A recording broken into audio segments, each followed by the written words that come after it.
Today we will be listening to From Duckling to Duck as our vocabulary read aloud. As we read, we are once again going to be listening for our target vocabulary words. So let's take a practice reading through them. I say, then you say. Finally, your turn. I say junior, you say. I say otherwise, you say. I say slippery, you say. I say steer, you say. I say waterproof, you say. I say webbed, you say. I say whistle, you say. As I read From Duckling to Duck today, you are going to be listening for these target vocabulary words. As you listen to our story, please pay attention to the context clues, the words around each of these vocabulary words, to see if you can get a better understanding of what each of these words means within our story. As we read along, we will be pausing along the way to answer questions just like always, so make sure you're paying close attention. We're going to start off with our title, From Duckling to Duck.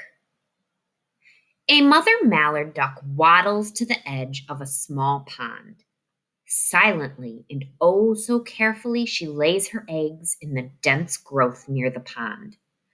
The mother duck sits gently on the eggs and waits. It seems to take a long time, but in the spring, each tiny duckling pecks a hole in the shell of its egg. Finally, the duckling pushes its way out and into the fresh air. Have you ever seen a newborn duckling? It looks like a tiny ball of fuzz. Each duckling is covered with fluffy feathers called down. It is the mother duck's job to keep her ducklings warm.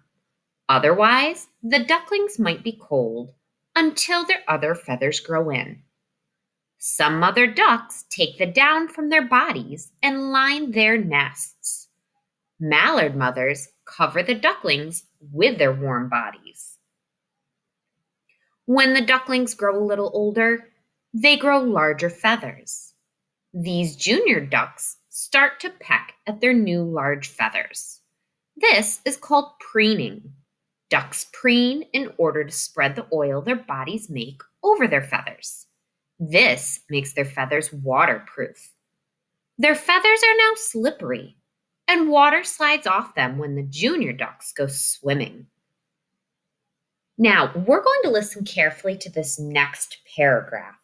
And when we get done, I want you to think about the information you learned in the paragraph and decide what heading could we give this paragraph. So listen carefully.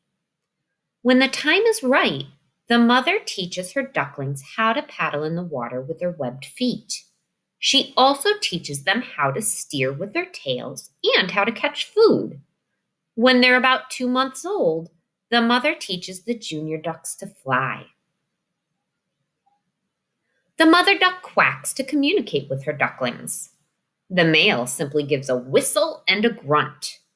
Either way, getting the ducklings to obey instructions is key to their survival. Mallard ducks migrate in the winter to warmer places. When the spring comes round again, the ducks fly back to their nesting ground to find mates and to lay eggs. The eggs hatch, the ducklings grow up, and the cycle continues. In this story, we learned about the life cycle from duckling to duck. Can you think of any other animals you've learned the life cycle for or that you know the life cycle of?